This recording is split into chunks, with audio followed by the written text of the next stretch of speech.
foxhole's perfectly in the corner. You dig? Look at that. Vibes. Look at it, right there. Oh shit, it is. That's called composition.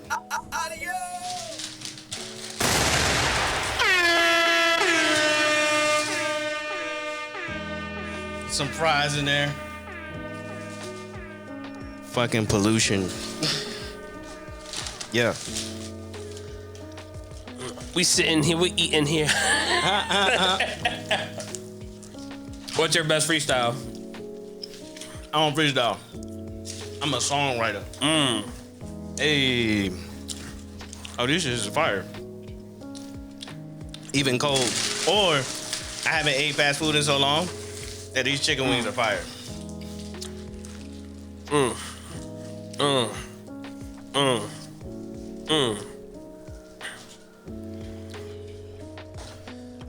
Hey. You hear that beat? You smell my feet? All right.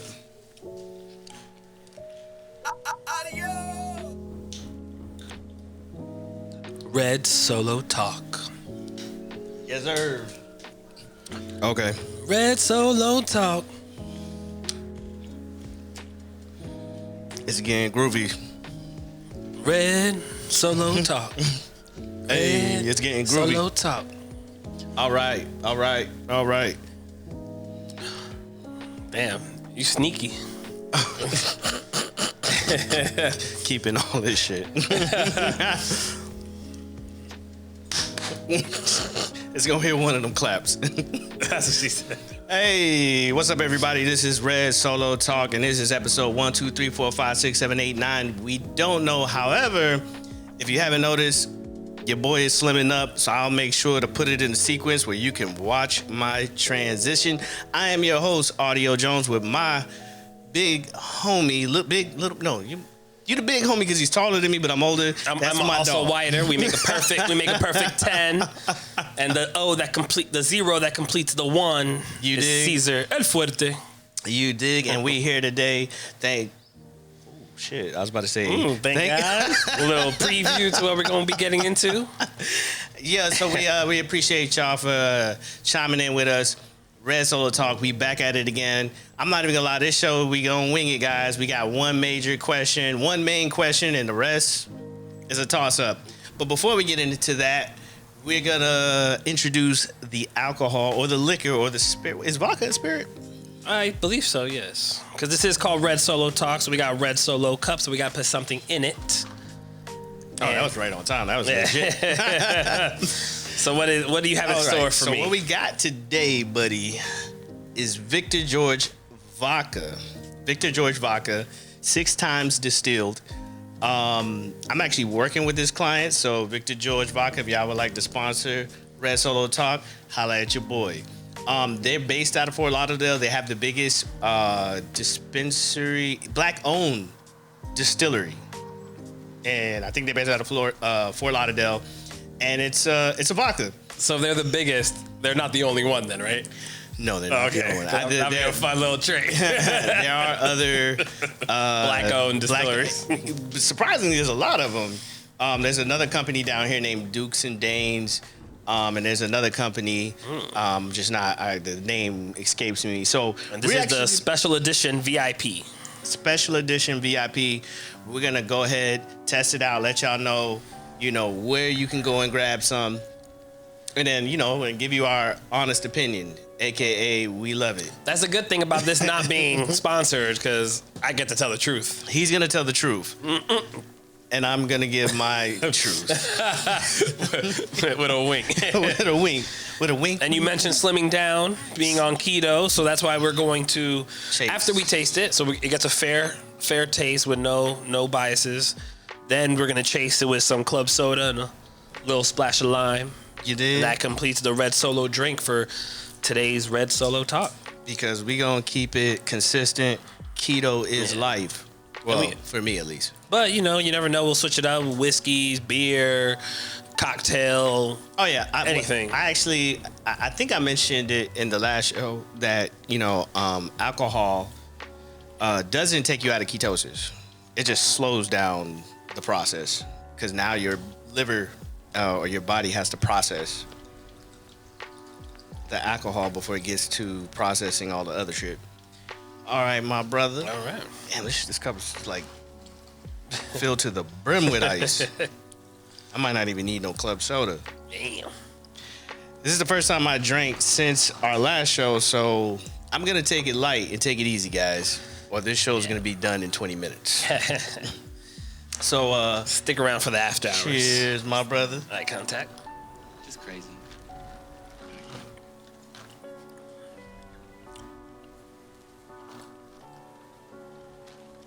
It's opening it up. It's opening up. Let's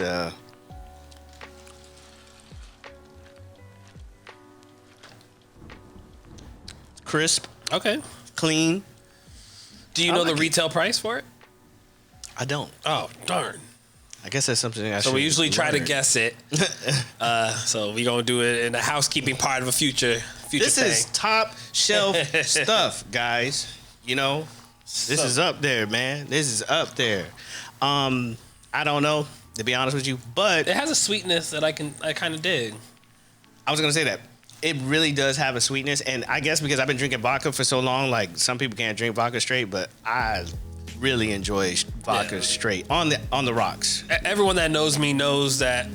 Well, there is a previous episode that might see the light of day where, without even thinking about it, I put the vodka in the cup and I throw the chaser in because I'm against drinking vodka on the rocks. And I've taken multiple sips without adding the club soda, without needing to for the taste test. But it has like this sweet syrup taste to it that I digs. It definitely, I know, throwing the club soda inside is gonna open that thing up, bro. Never to be the same again. So are we gonna tease them with what today's question is? Get right into it. I don't know. You think they ready? I think they ready. All right, guys. So I was watching YouTube. You know, as y'all know, I'm a YouTuber in practice. So I watch a lot of YouTube to get inspiration on just, you know,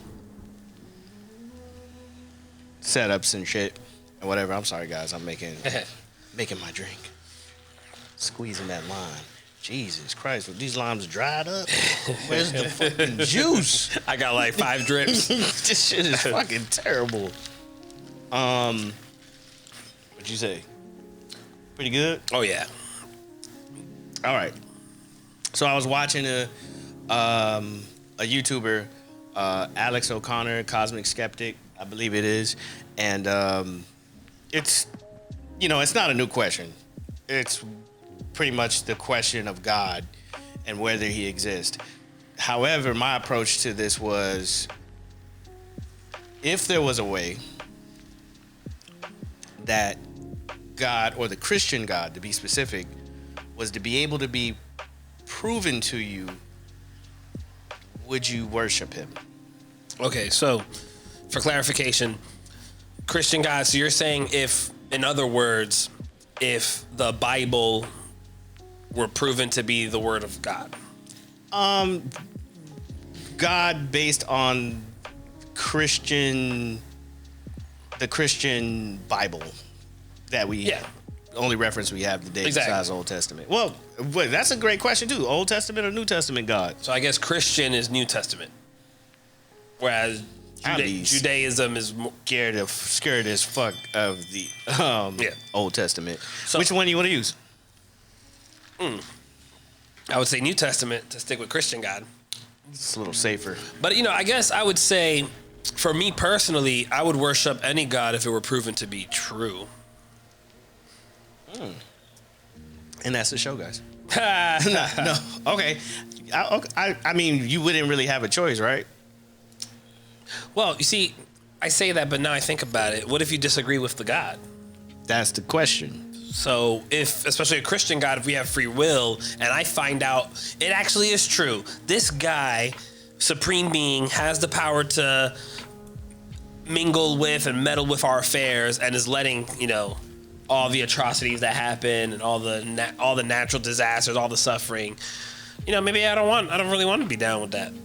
That was kind of my point. Also, watching the trailer for Love and Thunder, the new Thor movie with Gore the God Butcher, who literally kind of, in essence, is a great reference to this question because he prayed to the God. Just to give you a quick little synopsis. The movie's out? Gods. It's coming out. Oh, okay. And but in the trailer, if you go into the backstory, you can kind of look at the I try to avoid trailers, too many spoilers, but it basically tells the whole story. That's why I avoid them now.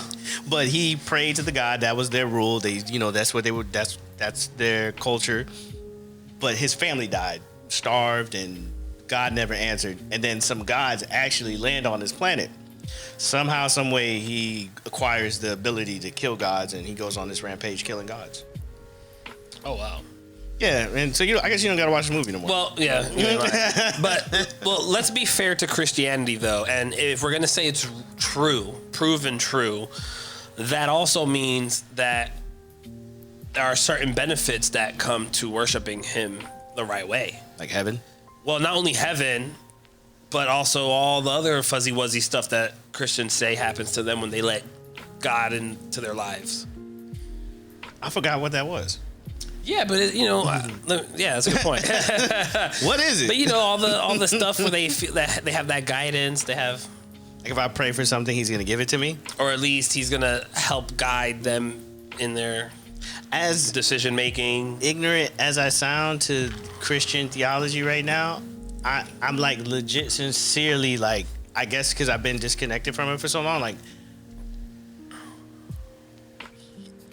Yeah, what do I reciprocate? Reciprocate? What do I get back for worshiping this God is my question. Well, that kind of goes into the question I want to ask you. Let's go. So I was inspired. Have you ever heard of the podcast The Pivot? Mm-hmm. Wait, I think I just literally... It's new, right? I don't know. Okay. But it has 3 ex-football players, and they interview... I saw it. Mostly I haven't athletes. watched it, but I literally saw on YouTube. I saw it come up today. Yeah. I think they were at another interview. It probably came up because we're in each other's contacts. This big brother shit is scary. Stop it. We'll find our own shit, our own way. See, let it happen naturally. Let me talk to the man. Legit. So I recently went on a binge and watched a bunch of the interviews. Okay. So Floyd Mayweather, Alex Rodriguez, Juliana Pena, the fighter, Errol Spence, the boxer, Marshawn Lynch, Terrell Owens, Antonio Brown, so on and so forth. That's the ones I remember. That might have been all of them. But the point is, I listened to these interviews in full, and these are all extremely successful people. And they all at certain points. Oh, by the way, because the 3 hosts are athletes or ex-athletes, professional athletes, there's this sense that the interviewees are so comfortable because they're with equals, so to speak, that these interviews, I can see this podcast becoming very popular because you get into the minds. I listen to a lot of interviews from a lot of people, and you don't get this in-depth look where they're this raw, this honest, and you believe that they're being honest. And they all mention their belief in God. I know they always list me down. But here's the question. you know when there are these things that say the majority of successful people do X, Y, and Z. Work out for at least 4 times a week, wake up before the sun is up, read X number of books. Skip them. But you know what I'm referring to. Yeah. Okay. The habits of the super. So what if one of those things is having a belief, having a religion, and so my question to you is more this: assuming these 2 things, what is your answer? Assuming A, the belief in a religion is something that the majority of successful people hold. And B, it holds a significant weight in determining. So it's not everything. It's not the only factor that allowed them to be successful, but it's not nothing either. It holds some type of weight in, pushing these people to reach these levels of success.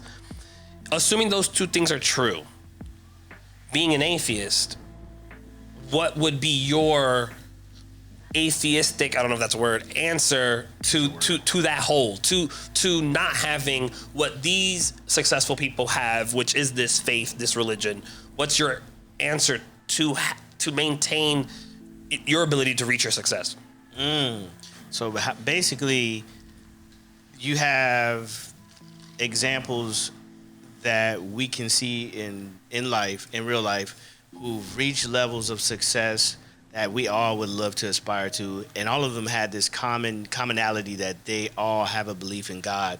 So therefore, I would assume, or can assume, that does play a role in reaching certain levels of success. Maybe not the fact that what they believe in is true, but believing in something helped them through the journey to get there. So what is my answer to how I would get there not having that belief system? Or what would, yes, that is an angle, or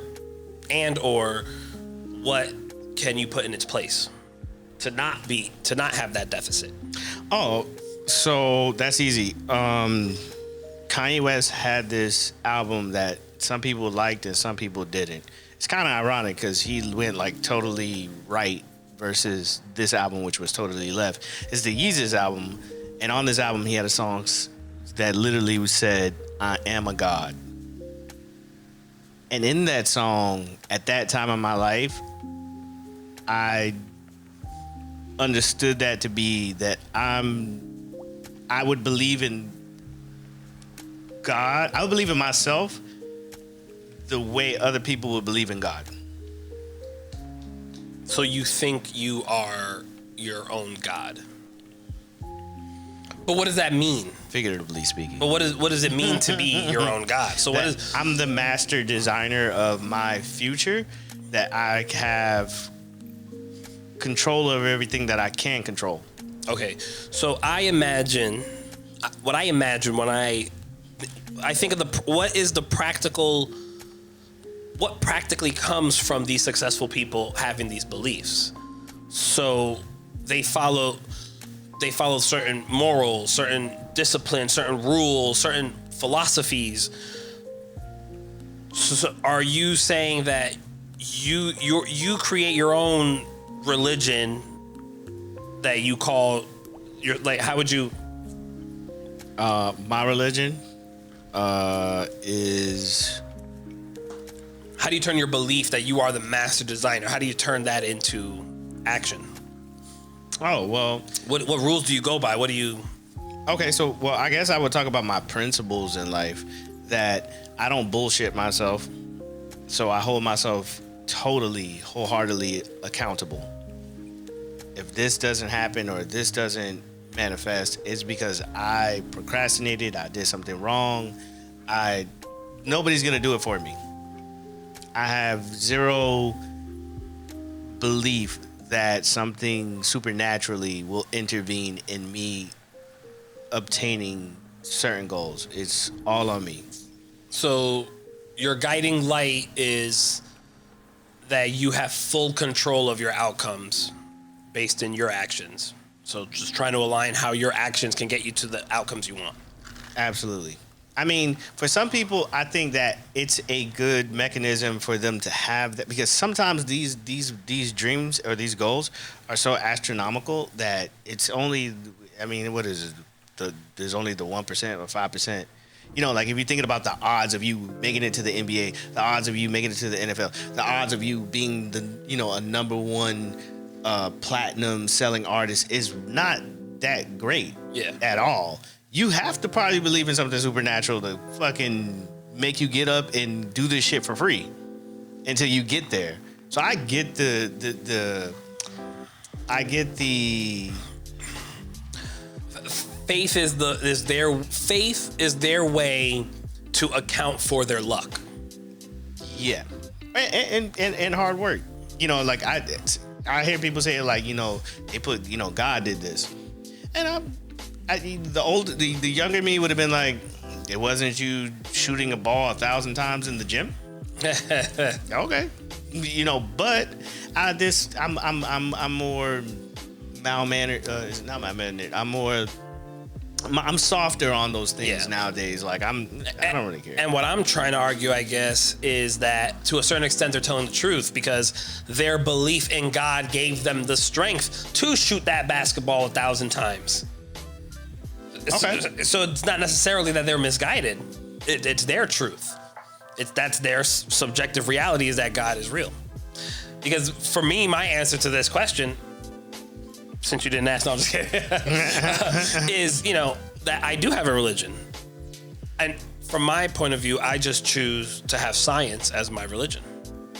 Yeah. Because I used to think that science was the opposite of religion. But now I recognize that science is just another religion. Ooh, now you're getting into territory that You disagree? We found disagreement. Science is a religion.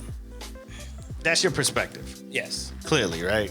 You're not speaking from any kind of objective angles. No one can. Objectively can't. No one can speak objectively. We can only speak subjectively. Right. We can only guess. We can only have our best guess as to objectivity. So I would argue that words have, and then you go down the rabbit hole of, let's not do that. Words have meaning. Yes. And we use those to convey and express what we think. And when you start getting into the abstract, it's fun and it's nice, but religion stays over there for me and science stays here.